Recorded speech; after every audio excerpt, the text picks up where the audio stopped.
안녕하세요. 현실주의자입니다. 지금 언론에서 코스피가 2,900을 간다, 3,000을 간다 난립니다. 위기를 주장하고 있는 언론들이에요. 거기에다가 지금 미국이 디폴트, 파산 우려까지 나오고 있습니다.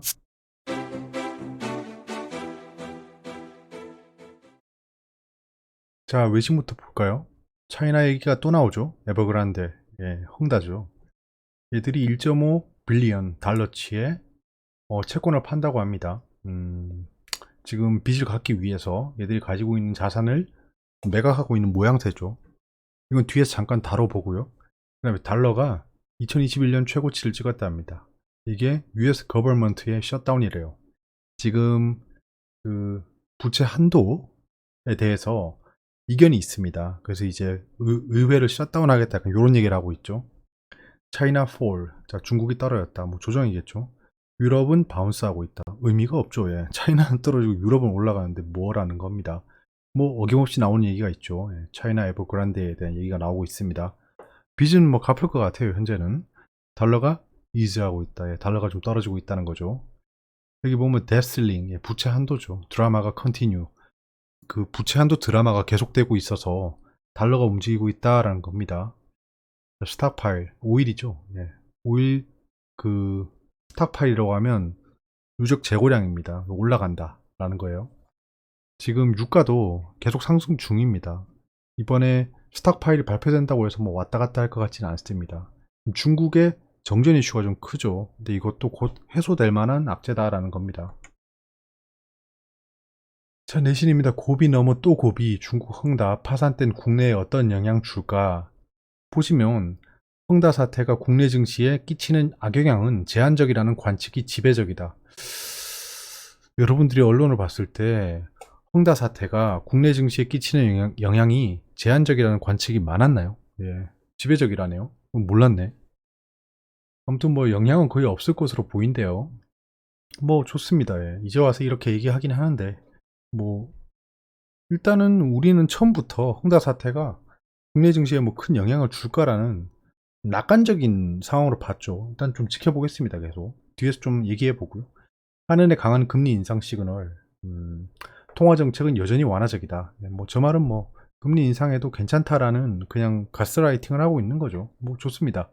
일단 한은도 금리 인상을 지속적으로 할 것 같아요. 어차피 한국은행도 허투루 말은 하지 않습니다. 금리 인상을 한다고 했으니 연내 두 번 하겠죠. 미 디폴트 우려에 파랗게 질린 코스피, 파랗게 질렸대요. 증권가는 변동성 대비하고 성장 기술주 투자 피해야 라고 합니다. 친절하네요 정말. 뒤에서 좀 보시죠. 오세훈 재건축 결단 여의도 통합개발 반대 10번부터 시작한다. 건설 관련 제가 말씀드렸던 거에 연장선인 것 같습니다. 끝모를 반도체 수급 불안, 자동차 줄줄이 생산 중단. 자, 반도체 수급이 불안해서 자동차 생산이 안 된다는 겁니다. 이게 맞다면 반도체 관련주들이 오르고 있어야겠죠. 어찌되었건 지금 수요는 있는데 공급이 부족하니까 가격이 오르는 게 맞지 않아요? 근데 또 반도체 관련주는 또 오르지 못해요. 아무튼 지금 뭐 왔다 갔다 하고 있습니다. 자, 오늘 뭐 발표되는데 지금 아직 발표 안 됐죠? 네, 내일 발표되면 같이 보겠습니다. 원유 재고는 예측치보다 조금 더 그 재고가 많을 거라 생각하고 있습니다. 뭐 정전 사태 때문이겠죠.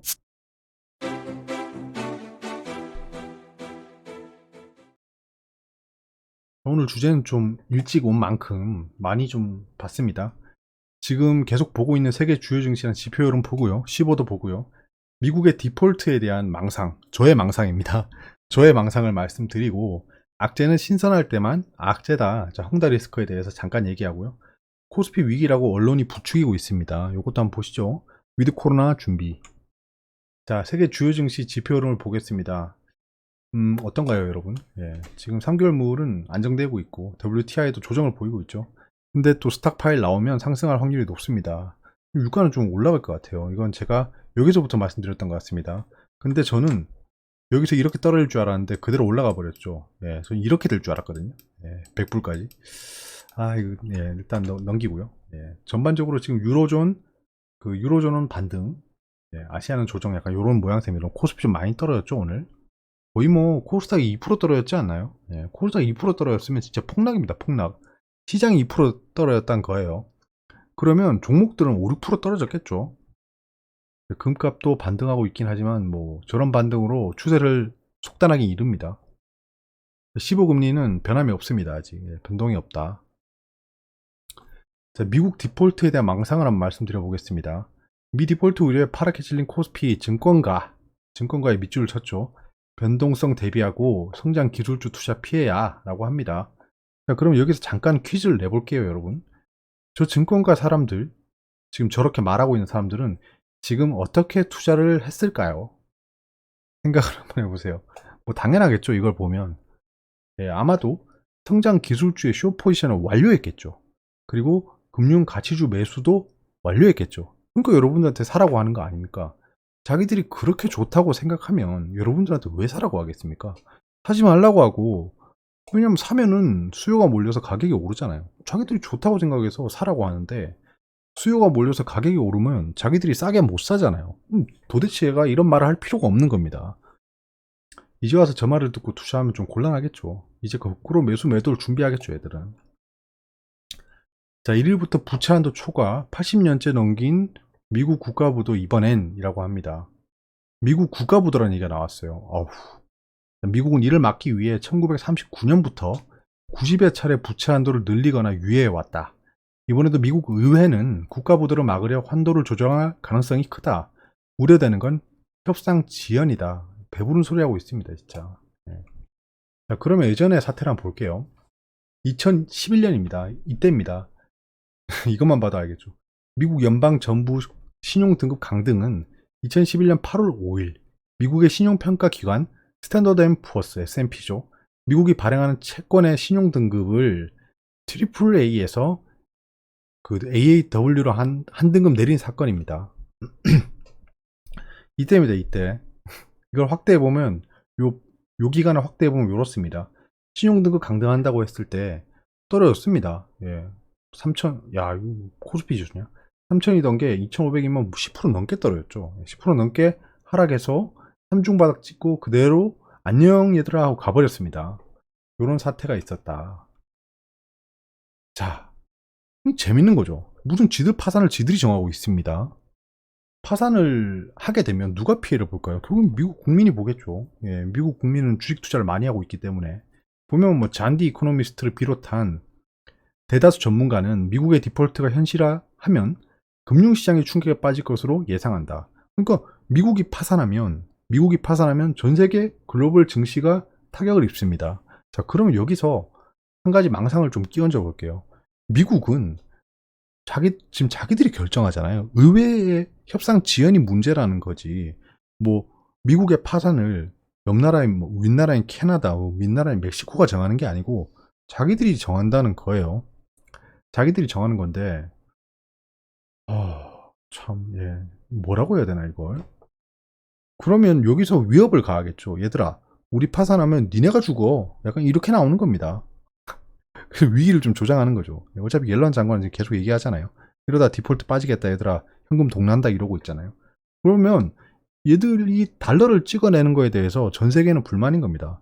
기축통화라고 달러라고 쓰고 있는데 자기들은 공장에서 계속 찍어내고 있는 거예요, 연준이. 그럼 뭐 외환 보유고라고 가지고 있었는데 뭐 가치가 있으니까 저장하는 거 아닙니까? 그런 상황에서 자기들은 계속 찍어내고 있으면 불만이죠. 야이씨, 너무한 거 아니냐? 이렇게 되는데 얘들이 그럼 우리 파산한다, 약간 이렇게 나오는 거예요. 파산하면 자기들 손해거든. 약간 예, 이런 상황인 것 같습니다. 그래서 미국이 파산할 일은 없어 보이고, 파산을 한다면 정치적인 이슈겠죠. 정치적인 이슈. 결국엔 자기들이 결정하는 거잖아요.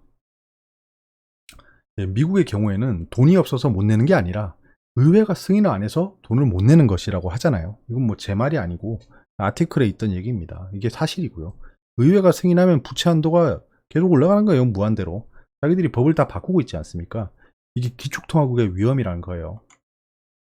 그러면 뭐에 미국 디폴트 이슈는 사라질 확률이 굉장히 높죠. 자, 헝다 리스크를 한번 보겠습니다. 지금 보시면 인포그래픽스를 누가 해놨던데요. 자, 9월 23일부터 12월 28일까지 이자 지급 일정이 이렇게 기다리고 있다는 겁니다. 쭉쭉쭉 올라온 부분이 있죠. 요때가 가장 위험하겠죠, 생각해보면. 근데 가장 위험한 요때가 12월 말입니다. 12월 28일이면 저때 윈도우 드레싱 기간이죠. 윈도우 드레싱 기간 아시죠? 기간이 실적을 좀 포장하려고 증시를 좀 부양시키는 경향이 있다. 이게 윈도 리스크입니다. 윈도 리스크래. 윈도 드레싱입니다. 윈도 리스크도 맞죠, 예, 생각해보면. 뭐 언론을 보면 중국판 리먼 사태랑은 다르다라고 제가 설명드렸습니다. 그래서 앞으로 이런 악재들이 계속 발생할 겁니다. 10월 11일 되면 또 똑같은 얘기 나오겠죠. 11월 6일 돼도 똑같은 얘기 나오겠죠. 12월 28일 돼도 똑같은 얘기 나오겠죠. 이건 제가 2차 확산 때, 코로나 2차 확산 때부터 얘기했잖아요. 코로나 확산은 더 이상 악재가 아니다. 헝다도 조금 있으면 더 이상 악재가 아닐 겁니다. 예. 진보하잖아요, 생각해보면. 근데 만약에 헝다가 파산하잖아요. 그럼 그건 또 악재 해소입니다. 생각해보면. 헝다 파산보다 더한 일이 발생하지 않을 거 아닙니까? 헝다가 파산할 정도 되면 이미 금융권은 움직이고 있습니다. 움직이고 있어서 헝다 파산 얘기가 나오기 전에 증시가 폭락하고 있을 거예요. 그 다음에 헝다가 파산 딱 하면 그때부터는 이보다 더 나쁠 수는 없구나 라고 상승하는 거예요. 그래서 악재 해소라는 얘기가 있는 겁니다. 코스피 위기라고 언론이 부추기고 있죠. 보면 미중 악재에 외국인도 팔자로 전환, 코스피 3000 깨질 수도, 증시 전문가 금리 인상 압박 지속될 것, 2900 무너질 수도, 자, 미국채 금리 급등에 금융시장 쇼크까지 왔네요. 코스피 3000선도 위태, 글로벌 금리 인상 도미노, 환율 유가 겹악재, 코스피 3000 시험대. 자기들이 제 마음대로 재단하고 있습니다. 3000이 시험대다, 위태다, 뭐 깨진다. 결국엔 2700에서 3000 인근에서 물량을 모을 것으로 추정이 됩니다. 왜냐하면 이거 제가 갱신했습니다. 2021년 증시 전략에 있는 내용이죠. 올해 코스피가 4000까지 갈 수 있다라고 했었습니다. 작년에 3000은 제가 정확히 맞췄었는데 올해는 아직 3개월이 남긴 했지만 지금 이 추세가 깨졌기 때문에 이거 엘리엇 오파가 빨리 발생하지 않으면 좀 위험할 것 같습니다. 여기서 횡보 라인 여기 깨지면 한 2900 되겠죠. 이거 깨지면 약간 이렇게 떨어질 거예요. 그러면 그때부터는 좀 곤란합니다. 여기서 반등을 하면 그나마 박스권에 갇히는데 좀 기로에 서 있어요. 근데 지금 제가 피보나치 되돌림이랑 지지선을 좀 봤잖아요. 지지선은 2600입니다. 피보나치 되돌림은 2400 정도예요. 꽤 멀죠? 멀긴 한데 이까지 안 떨어진다는 보장은 없습니다. 피보나치 되돌림까지 돌아갈 수도 있는 거죠. 지금 현재 하락 추세니까요. 하락 추세고 이때 당시 제가 2021년 2월에 시나리오 가정했던 걸 다시 한번 보면 코로나급 악재는 없다고 가정했습니다. 약 10년간. 현재는 엘리엇 3파 마무리 시점으로 추정한다. 2월이면 이때죠. 엘리엇 3파 마무리 시점이었죠. 엘리엇 4파가 지금 횡보 조정을 보이고 있죠. 좀 길어지고 있긴 한데 횡보 조정 중입니다. 이게 엄청 길어지면 이게 엘리엇 1파가 되는 기염을 토합니다. 엘리엇 파동의 장난이죠. 어찌 보면. 원자재는 물가 인상률만큼 상승한다고 가정. 원자재 계속 올랐죠. 양적 완화 및 금리는 0%대 고정으로 가정. 이거 지금 미국 아직 고정이죠.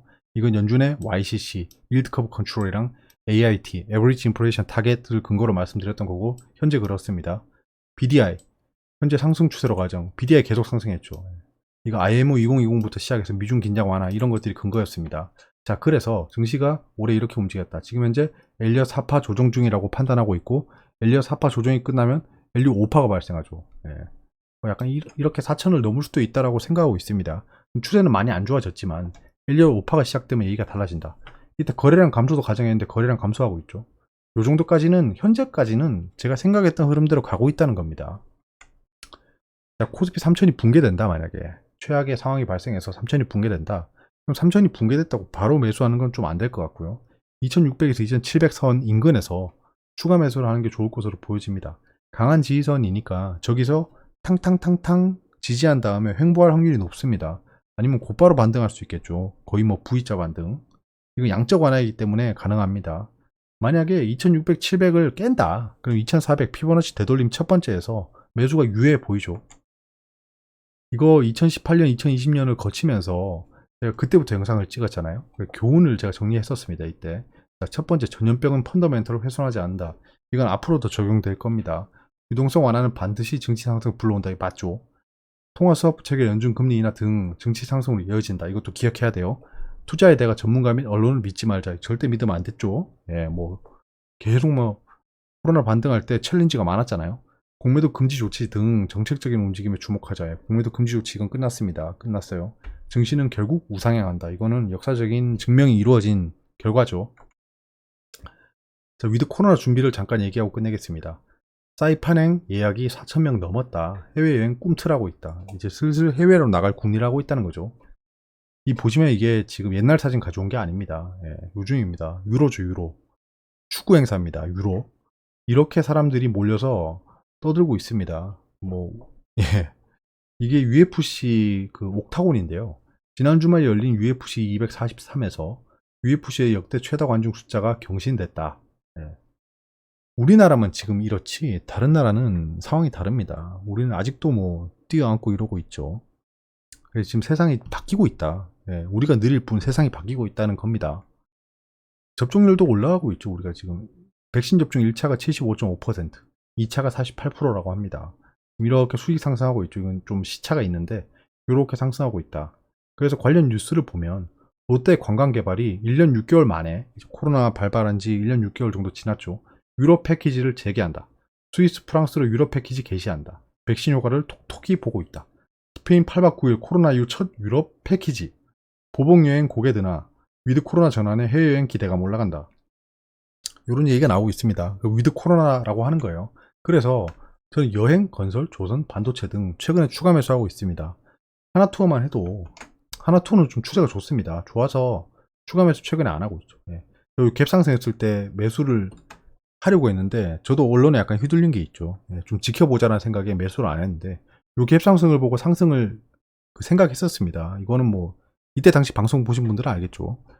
아무튼 제가 여기서 스윙 트레이딩을 성공적으로 계속 끝내고 끝내고 여기서부터 매수를 했는데 여기 떨어질 때 거의 뭐 조롱을 받았죠. 아이고 뭐 위드 코로나 같은 소리 하십니다라고 했는데 현재는 뭐 이렇고요. 근데 호텔신라가 하나투어랑은 좀 추세가 다릅니다. 얘도 뭐 똑같은 그 이론과 경험으로 스윙을 했었는데요. 고점에서 팔고 나왔죠. 둘 다 팔고 나왔는데 얘는 조금씩 추가 매수하고 있습니다. 보시면 그래도 저는 항상 충동 매수하지 않고요. 저점까지 충분히 기다렸다가 매수합니다. 예, 뭐 지나고 나면 저점이 아닐 수도 있지만 그 당시엔 최선을 다했다는 거예요. 최근에 오늘 이렇게 매수까지 해가지고 지속적으로 매수하고 있다라는 겁니다. 그 이유는 제가 생각하는 테마가 이렇습니다. 단기적으로 위드 코로나 이건 투자를 끝냈습니다. 단기 위드 코로나입니다. 뭐 태경케미컬은 다시 봐야겠습니다. 태경케미컬 다시 봐야 되고 바이오 최근에 추가 매수하고 있습니다. 바이오. 자, 그리고 보안 프라이버시도 추가 매수했고요. 반도체 추가 매수하고 있고 조선업은 제가 현대중공업으로 갈아탔죠. 예. 현대중공업을 지금 현재는 운이 좋게도 저점을 잡아서 그 수익이 좀 극대화되고 있습니다. 건설업, 건설업도 지금 계속해서 매수하고 있고요. 메타버스를 좀 계속 보고 있습니다. 메타버스는 좀 아직도 아리까리합니다. 관련 영상을 찍겠다고 했는데 아직 안 찍었죠.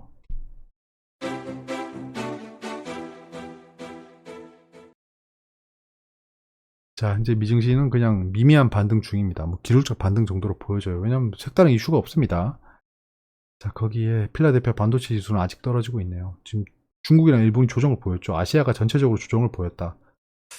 유로존 반등. 오늘은 좀 기술적 반등으로만 생각하고 넘어가야 될 것 같아요. 뭐 미국채만 해도 이게 뭐 갑자기 매수가 몰리고 있다 이렇게 보기 좀 어려울 것 같고요. 환율도 어느 정도 좀 안정이 되고 있는 것 같지만 1200원을 돌파할 수도 있습니다. 저것도 계속 봐야 돼요. 뭐 딱 그 정도네요. 구리는 계속 보면 좀 원자재 가격이 떨어지고 있다는 게 느껴집니다. 지금 원유 말고는 원자재는 계속 조정을 보이고 있습니다. 심지어 금까지요. 금까지. 궁금한 게 있으면 댓글로 말씀해 주시고요. 어차피 댓글에 댓글도 안 달 거면서 자꾸 그런 말 할래라고 하시면 할 말은 없습니다. 제가 최근에 좀 시간이 많이 없죠. 오늘은 그 생각보다 일찍 왔습니다. 이제 영상이 올라가고 나면 자정 조금 넘을 것 같아요. 최근에 좀 피곤합니다. 회사도 바쁩니다. 연말이지 않습니까? 이제 결산 연도가 다가오고 있어서 아마 다들 바쁘실 것 같습니다. 바쁘신 와중에도 건강은 꼭 챙기시고요. 먹는 거 잘 먹어야 된다라고 생각하고 있습니다. 최근에 제가 소화가 잘 안 돼서 먹는 걸 많이 못 먹고 있는데요. 건강이 참 중요하다. 운동을 좀 해야 된다는 생각을 하고 있습니다. 여기까지고요. 좋은 밤 되시고 아침이신 분들은 활기찬 하루 되시길 바랍니다. 감사합니다.